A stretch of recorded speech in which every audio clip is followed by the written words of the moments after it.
Vous êtes sur Europe 1, Karine Franclet, notre invitée. Bonsoir, vous êtes la maire d'Aubervilliers. Merci beaucoup d'avoir rejoint notre plateau de Punchline. On va parler des éducatifs, des internats éducatifs pour les jeunes, pour empêcher ces jeunes de tomber dans la délinquance. Gabriel Attal était ce matin à Nice, où il y a un internat éducatif pendant les vacances scolaires qui a fonctionné. Il a fait une grande discussion avec les jeunes. On va écouter des extraits parce que c'est pareil, comme quand tout à l'heure on écoutait les jeunes dealers du quartier de Montpellier. Le réel, évidemment, on le prend souvent de pleine face. Mais voilà, c'était intéressant d'entendre le Premier ministre qui est très moteur sur ce genre de sujet pour tenter d'empêcher cet engrenage de la violence. Demander aux jeunes, mais alors, pourquoi vous êtes là? Comment est-ce que vous êtes arrivé dans cet internat? Écoutez les réponses entre Gabriel Attal et les jeunes. Est-ce que vous êtes content d'être là d'abord? Non, c'est rassurant. Voilà. Parce que si vous étiez trop content d'être là, on se dirait c'est peut-être pas utile pour vous. Non, donc pas content d'être là, mais là quand même, parce que c'est vos parents qui vous ont dit il faut y aller. C'est ça? Qui veut témoigner? Vas-y. Ma mère, elle m'a forcé, c'est tout. Elle t'a forcé, d'accord. Et qu'est-ce qu'elle a donné comme argument pour t'expliquer? Elle m'a dit que j'allais partir en vacances. D'accord. En mode, elle m'a dit qu'il y avait des activités et tout ça, mais il y a rien. Et pourquoi tu voulais pas? Pourquoi tu voulais pas, toi? Parce que je voulais rester avec mes collègues, je sais pas, dehors et tout. Dehors? Et pour faire quoi dehors? Je sais pas, sortir avec mes collègues, manger dehors et tout. D'accord. Bon, mais ici, tu vas être avec d'autres jeunes. Toi, comment ça s'est fait pour toi ici? Non, moi je suis pas content du tout. Ma mère elle m'a obligé, elle m'a forcé. Elle m'a dit que c'était bien. Et je vois que c'est pas bien là. C'est soit je vais au bled les 2 mois de vacances, ou sinon je vais les 2 semaines ici. Et du coup je préférais choisir ici, mais ça se fait pas. Elle m'a dit que j'allais redevenir dans le droit chemin, mais... Et ça veut dire quoi? Ça veut dire que tu as quitté le droit chemin pour toi? Non, je l'ai pas quitté, mais je dérive, j'ai envie de dire. Je rentre pas à l'heure, je sors quand je veux, je me réveille pas. Là aussi, c'est flagrant ce qu'on entend. Les jeunes qui disent c'est ma mère qui m'a forcé, c'est pas bien du tout. En même temps, c'était soit je partais 2 mois au bled, soit je faisais 1 semaine ici. Donc en réalité, ils n'ont pas le choix. Madame le maire, comment est-ce que vous jugez ça? Est-ce que ça peut fonctionner ou pas? Mais alors ça, j'ai envie de dire, ça a déjà fonctionné. Moi, je regrette qu'on ait pu abandonner en 2005 les EPID qui avaient été mis en place par Jean-Louis Borloo. Sous l'égide militaire, là, c'était plutôt des encadrements militaires. Structurant, bienveillant, avec de la réinsertion via l'entreprise. Donc on est sur des modèles où à des moments, on a des jeunes qui dérivent, on les met dans une structure. Ça pose la question, là, le reportage avant tout. Et là aussi, dans ces cas-là, on aurait les collectivités un rôle à jouer du repérage. Et de la mobilisation et de la motivation des jeunes, parce que si les jeunes y vont juste parce que leurs parents l'ont dit, c'est le bled, ça fonctionnera pas. Alors que si vraiment on s'appuie sur les établissements scolaires, alors après c'est souvent des jeunes qui sont en décrochage, mais donc sur tout le maillage qu'on peut avoir aussi dans les municipalités, faire vraiment un travail de repérage, de ciblage, ça peut fonctionner. Je pense que c'est peut-être une très bonne mesure. Moi, je trouve que c'est une piste, Rachel Kahn. Je ne sais pas ce que vous en pensez. Bon, alors là, ils disent tous, ma mère m'a forcé, c'était ça. Et d'ailleurs, ils leur prennent le téléphone portable, donc ils sont décomposés, les gamins. Ils disent ça. Alors, vous n'êtes pas Rachel Kahn, a priori. Elle est juste à côté de vous. Rachel, je vous en prie. Allez-y, oui. Je sais, Louis, vous parlerez. Non, mais moi, je trouve qu'effectivement, là, le Premier ministre, et en plus, il est allé à ce déplacement avec plusieurs ministres, et je trouve que c'est assez fort dans cette volonté interministérielle. Le garde des Sceaux rigole beaucoup. Hein. Oui, mais bon, voilà. Et je trouve que c'est une très bonne initiative, notamment parce que j'ai le sentiment qu'il y a une pluralité. Ils vont faire du sport, ils vont avoir des enseignements. Ils ont un uniforme jogging bleu, bleu, blanc, rouge. Hein. Voilà, très bien. Je pense que tout le monde est conscient à la fois des enjeux et des défis. Juste, moi, je me pose la question de l'âge. Moi, j'aurais bien aimé que ce genre d'internat puisse être mis en place plus tôt, c'est-à-dire en même temps avant le collège, donc. Oui, en même temps qu'on apprend vraiment les savoirs. Là, c'est que pendant les vacances scolaires, hein, voilà, on est d'accord. Et oui, tout à fait. Plutôt que de les laisser effectivement à l'abandon 15 jours. Ça, c'est très bien, mais je pense qu'il va falloir, à mon avis, sur certains territoires, généraliser peut-être. Ouais. Éric Revel, c'est intéressant. Moi, je suis un peu plus dubitatif parce que je suis habitué à la communication de Gabriel Attal, qui parfois pas suivi d'action. Et en fait, quand vous regardez l'image précédente, il y a une part de communication. Vous allez voir, parce qu'en fait, vous voyez le garde des Sceaux avec Christian Estrosi qui essaie de se placer sur la photo. On voit aussi Charles-Ange Génési, qui est le patron du département. Et si vous regardez bien, vous avez le garde des Sceaux qui repousse Estrosi pour pas qu'il soit trop sur la D'accord, mais photo. sur le fond, Éric, Alors, sur le fond, je vais vous dire. on entend ce qu'ils disent les gamins. Bon, très bien. Louis de Ragnel a toujours cette formule, laissons la chance au produit. Bon, très bien. Mais où il y a quand même quelque chose qui m'inspire de l'espoir, c'est que quand ces gamins disent « ma mère m'a forcé », ben ça prouve que la mère a encore de l'autorité pour obliger son gamin à faire quelque chose qu'il n'a pas envie de faire. Je suis d'accord. Et ça, bon... Si on doit trouver un peu d'espoir dans toutes ces difficultés, c'est plutôt positif. Et ce sont des femmes qui ont l'autorité sur leurs enfants. Louis de Ragnel. Tout à fait d'accord avec vous. Louis de Ragnel. Non, mais vous avez raison. Moi, je trouve que c'est positif de voir que, effectivement, ceux qui disent c'est ma mère qui m'a contraint, ça veut dire que les parents ont encore de l'autorité et ils considèrent surtout que l'initiative peut être profitable à leur enfant. De ce point de vue-là, c'est positif. Moi, la question que je me pose, c'est quand bien même tous ceux qui sont en voie de décrochage, ils seraient pris en charge dans le cadre des vacances scolaires, dans des internats de ce type.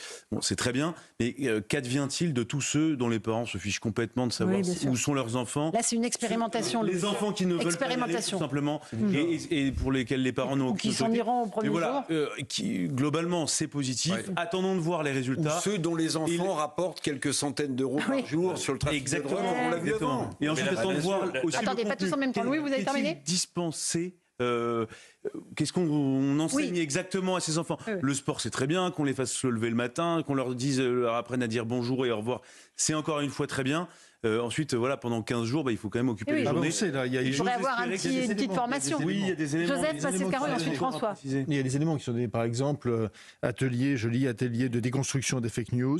Bon, question sur la santé sexuelle, pourquoi pas, c'est important bien sûr. Improvisation théâtrale, pourquoi pas. Enfin, voilà. Mais de toute façon, au moins c'est quelque chose qui existe, c'est une initiative. Je suis d'accord. Et quand je vois ça, je me dis, là toujours on va rester sur, on aurait dû laisser la chance au produit. Parce que franchement, Gabriel Attal, ministre de l'Éducation nationale... Oui, on aurait dû. Non mais ça, je suis désolé.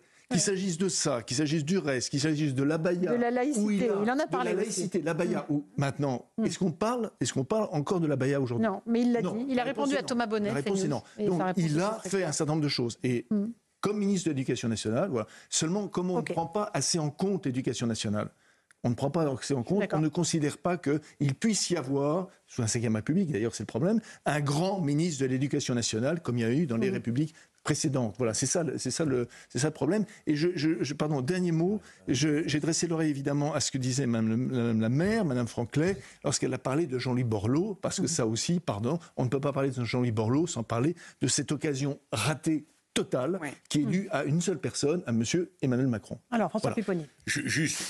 Moi, je pense que c'est une bonne chose, il faut le faire, ça peut vraiment rendre service. Mais Madame le maire a posé la bonne question.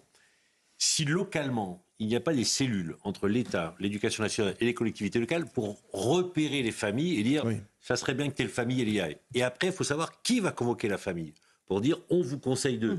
Parce que là, c'est des gens qui sont volontaires. Tant mieux, il faut le faire. Mais il y a ceux qui ne sont pas volontaires, qui ne savent pas. Et je pense, pour le coup, c'est localement que ça doit se passer. Et bon, moi, pour avoir été maire, mais Madame le maire pourra le confirmer, dans une ville, y compris comme Aubervilliers, on sait globalement qui fait quoi. Et on est capable de dire, ceux-là, je pense qu'ils devraient y aller. Bon. Après, il faut les convaincre. Bon. Et s'il n'y a pas cette structure locale, ça sera des très bonnes choses, mais pour des gens volontaires. Il faut convaincre les autres. Madame Franclet, ça pourrait marcher dans votre ville, à Aubervilliers? Mais ça pourrait fonctionner. Et moi, je lance un appel. Nous, on est un territoire, on a beaucoup de fragilité, on a aussi beaucoup de potentiel et surtout, on est tout Seine-Saint-Denis, en Seine-Saint-Denis. Moi, je serais tout à fait partante pour pouvoir... Il y a des places de libre dans les internats de votre ville ou pas? Alors, on a peu de structures d'internat parce qu'on est petite couronne sur un réseau très dense, mais si Aubervilliers peut participer au dispositif, et je pense aussi que dans nos territoires, il faut aussi apprendre aux jeunes de quitter le quartier, de décloisonner. Donc... Et ça pourrait sortir un certain nombre de jeunes de la NAS dans laquelle ils sont, dans leur quartier, vous pensez?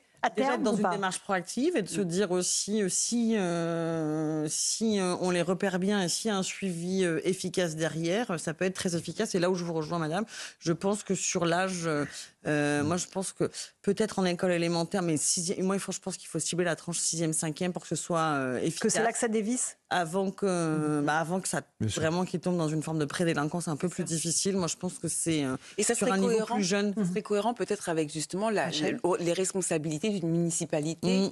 CM2, passage 6e. Voilà. Ouais, on a la vue sur tous, même ceux qui sont plus dans nos d'accord. Okay. Et c'est vraiment dans cette catégorie-là des 6e, 5e que ça dévisse, Madame Franclet, que c'est là où ils sont tentés. L'ancienne principale de collège qui vous le dit. J'étais principale de collège pendant 3 ans à Saint-Ouen et on voyait bien l'été entre la 5e et la 4e, il y avait vraiment les 2 mois d'inactivité étaient un désastre. Et je pense que c'est vraiment et on le voit de toute façon, on peut le repérer si on s'appuie sur les écoles, sur les parents, sur le tissu associatif. Les premiers signes de décrochage et de prédélinquance, on les voit tout de suite. Il y a trop de vacances scolaires selon vous? Il y a trop de vacances. C'est la question qui fâche les profs en général. Oui, non, alors ça fâche les profs, mais ça fâche aussi les lobbies du tourisme. Mais mais c'est beaucoup de mois. Ça peut être long, même si on est dans une municipalité où on offre beaucoup de choses entre ce qui est les centres de loisirs, les festivités d'été. C'est vrai que 2 mois, c'est long.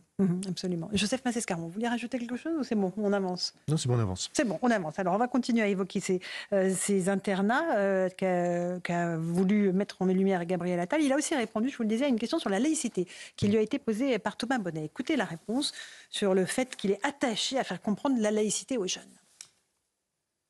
Je suis très attaché à la laïcité et attaché aussi à expliquer, faire comprendre à nos jeunes qui parfois ne le mesurent pas ce qu'est la laïcité. Que la laïcité, c'est une liberté. La laïcité, c'est ce qui permet de se forger une conviction. On le voit qu'il y a des groupes plus ou moins organisés qui cherchent à tester en permanence notre résistance et notre capacité à faire respecter la laïcité. Qui cherchent à pousser des jeunes à faire une forme de prosélytisme religieux au sein de leur établissement scolaire. Ce qui m'a amené en tant que ministre de l'Éducation nationale à prendre une décision que j'assume, d'interdire le port de tenues religieuses, l'abaya et le camis, interdiction qui est respectée. Il n'y a plus de port de l'abaya et du camis dans nos établissements scolaires. Donc comment est-ce qu'on fait respecter la laïcité?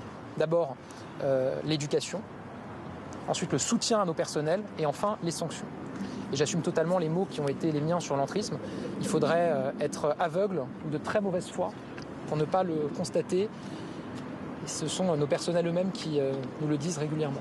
Gabriel Attal qui avait même parlé de charia, Madame le maire d'Aubervilliers. Il avait dit l'entrisme et la charia qui tentent d'être imposés comme ça. Il a raison et c'est des sujets où je trouve là on est, là, je dis on parce que je parle encore en tant qu'ancienne chef d'établissement. Et moi, je peux vous dire qu'en 2015, je dirigeais un lycée professionnel, cette fois-ci au 4 Chemins à Aubervilliers. Et les mots soutien, sanction, on se sentait en tant que chef d'établissement bien seul face à des phénomènes compliqués. Et finalement, ce qu'il faut, et je pense que tous les chefs d'établissement le réclamaient, c'est une loi claire qui dit vraiment les choses, qui interdit, et ne pas oublier que la laïcité, c'est avant tout la liberté. On peut toujours dire, il fallait le dire avant. On peut toujours dire les actes manquent. On peut toujours dire ça. Mais le fait que Gabriel Attal dise les choses aussi précisément est quand même, qu'on le veuille ou pas, un atout majeur. Absolument.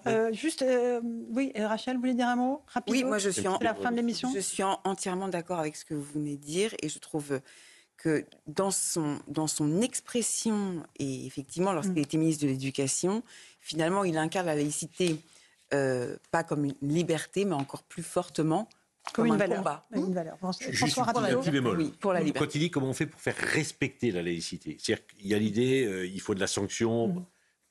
Il pourrait dire aussi comment on fait pour aimer la laïcité, pour en avoir envie de la laïcité. Comment on fait pour la promouvoir. Voilà. Je pense que ce discours-là, c'est pas le même non plus. Il faut la respecter, mais pour la respecter, il faut la connaître et l'aimer. Madame Franclet, j'ai une dernière question à vous poser. Non, attendez, j'ai une dernière question à poser à Madame Franclet avant la fin de l'émission. À propos du vol, la vente de cigarettes à la sauvette. Il y avait une réunion intercommunale. C'est un vrai phénomène la vente à la sauvette de cigarettes? Un vrai phénomène qui dure depuis des dizaines et des dizaines d'années sur tous les secteurs gares et surtout à Aubervilliers, Pantin, 4 Chemins. Un vrai fléau parce que ça crée aussi un sentiment d'insécurité. Il y a des agressions, il y a des rixes. Et effectivement, il y avait un rendez-vous intercommunal auquel j'ai souhaité ne pas participer, même si je dénonce ce phénomène, parce que je trouve que sur ces phénomènes-là, c'est pas en étant à 10 maires à bloquer un carrefour qu'on va trouver des solutions. Moi, je pense que quand on est élu, on ne rajoute pas de la nuisance aux nuisances, mais on la combat et qu'il faut être dans une démarche de recherche de solutions, de partenariat entre la police nationale, la police municipale. Donc, je me suis dissociée sur la forme, mais pas sur le fond. Mais c'est vraiment important, les cigarettes à la sauvette? Ah oui, c'est des milliards d'euros. Des milliards d'euros. Il suffit d'en parler à tous les vendeurs de tabac officiels. Ils sont catastrophiques. C'est une vraie menace. C'est 25 et 30% du chiffre d'affaires du tabac qui disparaît. Et pour l'État, c'est beaucoup Et pour de l'État, taxes c'est en une moins. perte de recettes. D'accord. Et c'est surtout très dangereux pour la santé, quoi. C'est une économie parallèle, des nuisances, et pas de sanctions, très peu par rapport à la drogue. Et c'est parallèle au trafic de stupéfiants, en fait, c'est ça. C'est deux choses qui sont complètement... Mais nous, à Aubervilliers, on est sur vraiment un véritable fléau, et c'est à la fois des rixes entre les différents vendeurs sauvettes pour des conquêtes de territoire, c'est les riverains qui sont agressés, ou c'est même le sentiment d'insécurité que ça peut procurer, et puis aussi énormément de dégradation du mobilier urbain qui cache, voilà, donc c'est... Et des problèmes de santé publique, parce que je ne sais pas trop... Et de santé publique, c'est ce que je disais. Oui, parce qu'avec des produits qui ont traîné, bon bref. En tout cas, merci d'être venu nous faire part de votre expérience d'élu de terrain et donc d'enseignante et de principale de collège. Merci à vous tous.